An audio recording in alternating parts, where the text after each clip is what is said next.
ओम शांति। प्रातः मुरली। ओम शांति। बाप दादा 21/10/2024 के परमात्मा मधुर महावाक्य। मीठे बच्चे, सच्चे बाप के साथ सच्चे बनो। सच्चाई का चार्ट रखो। ज्ञान का अहंकार छोड़ याद में रहने का पूरा पुरुषार्थ करो। प्रश्न है, महावीर बच्चों की मुख्य निशानी क्या होगी? उत्तर, महावीर बच्चे वह जिनकी बुद्धि में निरंतर बाप की याद हो। महावीर माना शक्तिमान। महावीर वह जिन्हें निरंतर खुशी हो, जो आत्म अभिमानी हो, जरा भी देह का अहंकार ना हो। ऐसे महावीर बच्चों की बुद्धि में रहता है कि हम आत्मा हैं, बाबा हमें पढ़ा रहे हैं। ओम शांति। रूहानी बाप रूहानी बच्चों से पूछते हैं कि अपने को रूह या आत्मा समझ बैठे हो, क्योंकि बाप जानते हैं ये कुछ डिफ़िकल्ट है, इसमें ही मेहनत है। जो आत्म अभिमानी होकर बैठे हैं उनको ही महावीर कहा जाता है। अपने को आत्मा समझ बाप को याद करना है, उनको महावीर कहा जाता है। हमेशा अपने से पूछते रहो कि हम आत्म अभिमानी हैं। याद से ही महावीर बनते हैं, गोवा सुप्रीम बनते हैं। और जो भी धर्म वाले आते हैं वह इतने सुप्रीम नहीं बनते हैं, वह तो आते भी देर से हैं। तुम नंबरवार सुप्रीम बनते हो। सुप्रीम अर्थात शक्तिमान व महावीर। तो अंदर में ये खुशी होती है कि हम आत्मा हैं, हम सब आत्माओं का बाप हमको पढ़ाते हैं। ये भी बाप जानते हैं कि कोई अपना चार्ट 25% दिखाते हैं, कोई 100% दिखाते हैं। कोई कहते हैं 24 घंटे में आधा घंटा याद ठहरती है, तो कितना % हुआ? अपनी बड़ी संभाल रखनी है। धीरे धीरे महावीर बनना है, फट से नहीं बन सकते हैं, मेहनत है। वह जो ब्रह्म ज्ञानी तत्व ज्ञानी हैं, ऐसे मत समझो कि वह अपने को कोई आत्मा समझते हैं। वह तो ब्रह्मा घर को परमात्मा समझते हैं और स्वयं को कहते हैं अहम ब्रह्मास्मि। अब घर में थोड़ा ही योग लगाया जाता है। अभी तुम बच्चे अपने को आत्मा समझते हो।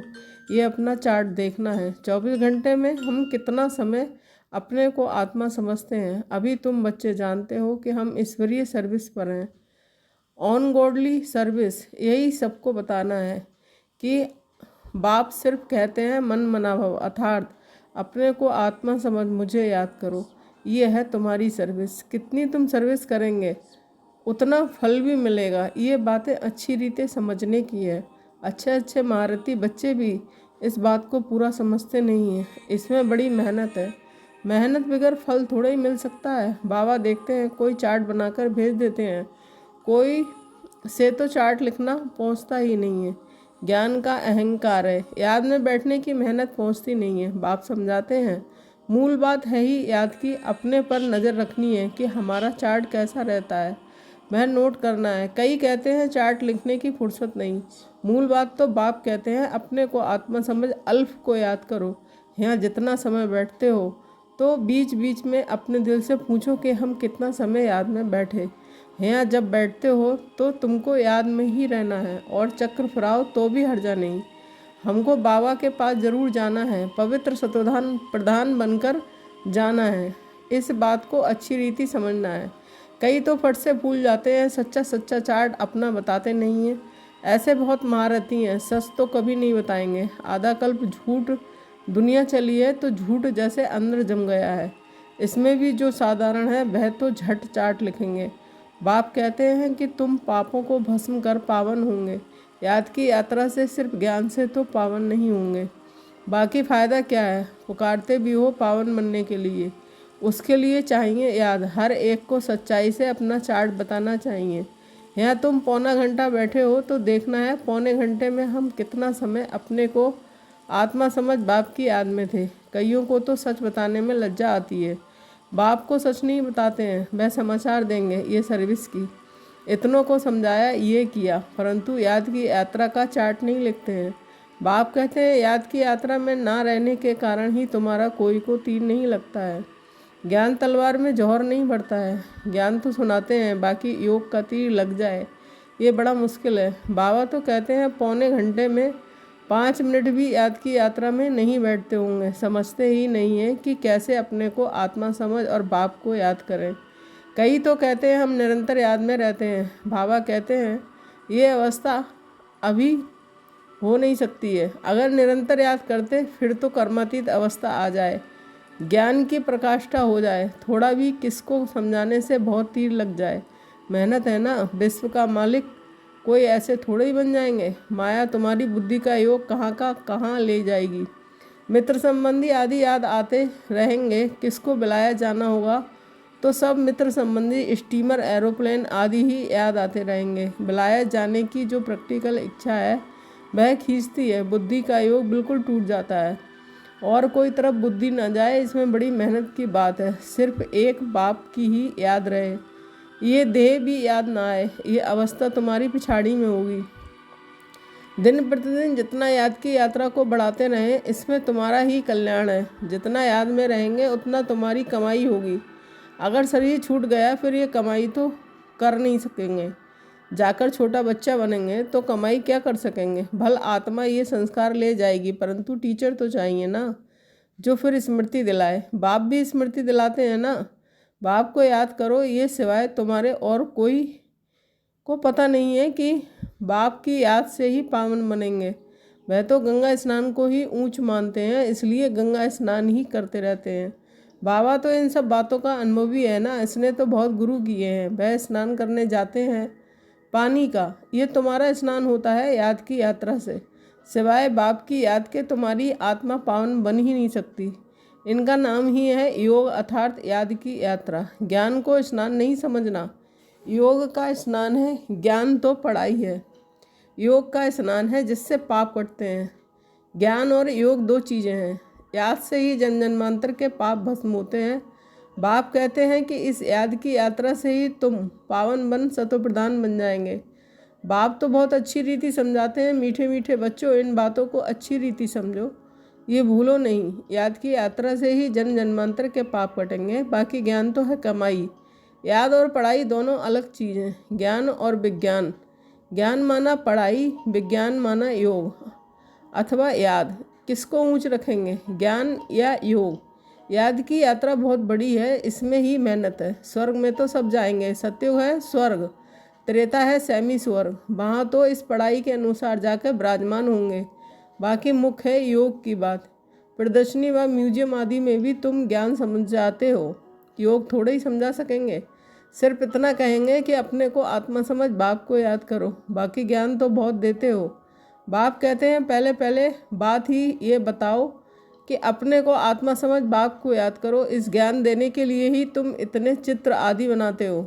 योग के लिए कोई चित्र की दरकार ही नहीं है। चित्र सब ज्ञान की समझाने के लिए बनाए जाते हैं। अपने को आत्मा समझने से देह का अहंकार बिल्कुल टूट जाता है। ज्ञान में तो जरूर मुख चाहिए वर्णन करने के लिए। योग की तो एक ही बात है, अपने को आत्मा समझ बाप को याद करना है। पढ़ाई में तो देह की दरकार है, शरीर बिगड़ कैसे पढ़ेंगे या पढ़ाएंगे। पतित पावन बाप है तो उनके साथ योग लगाना पड़े ना, परंतु कोई जानते नहीं है। बाप खुद आकर सिखलाते हैं, मनुष्य मनुष्य को कभी सिखला ना सके। बाप ही कहते हैं मुझे याद करो। इसको कहा जाता है परमात्मा का ज्ञान। परमात्मा ही ज्ञान का सागर है। ये बड़ी समझने की बातें हैं। सबको यही बोलो कि बेहद के बाप को याद करो। ये बाप नई दुनिया स्थापन करते हैं, वह समझते ही नहीं है कि नई दुनिया स्थापन होनी है। जो भगवान को याद करें ध्यान में भी नहीं है, जो ख्याल करें ही क्यों। ये भी तुम जानते हो परमपिता परमात्मा शिव भगवान एक ही है। कहते भी हैं कि ब्रह्मा देवताए नमः, फिर पिछाड़ी में कहते हैं शिव परमात्माए नमः। वह बाप है ही ऊंचते ऊंच, परंतु वह क्या है ये भी नहीं समझते। अगर पत्थर ठक्कर में है फिर नमक काहे की, अर्थ रहित बोलते रहते हैं। यहाँ तो तुमको आवाज़ से परे जाना है, अर्थात निर्वाण धाम शांति धाम में जाना है। शांति धाम सुखधाम कहा जाता है, वह है स्वर्ग धाम। नरक को धाम नहीं कहेंगे। अक्षर बड़े सहज हैं। क्राइस्ट का धर्म कहाँ तक चलेगा ये भी उन लोगों को कुछ पता नहीं है। कहते भी हैं क्राइस्ट से 3000 वर्ष पहले पैराडाइज था, अर्थात देवी देवताओं का राज था। तो फिर 2000 वर्ष क्रिश्चियन का हुआ। अब फिर देवता धर्म होना चाहिए ना। मनुष्यों की बुद्धि कुछ काम नहीं करती है। ड्रामा के राज को न जानने के कारण कितने प्लान बनाते रहते हैं। ये बातें बड़ी अवस्था वाली बूढ़ी माताएं तो समझ न सके, बाप समझाते हैं।